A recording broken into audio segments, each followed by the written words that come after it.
Birds that hit windows die perfectly.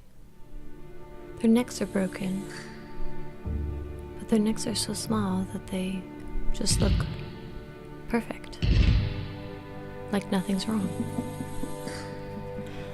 They look like the saints that never decompose. They are perfect. I saw a bird die once from hitting my window. I saw it all happen as I looked outside. The bird was a sparrow. I found it outside, lying on its back. I then realized very quickly that this animal had value. So I cut it open. I don't remember its insides, but I can vividly recall its bones. I scraped and pulled at the feathers until I could see something white and hard.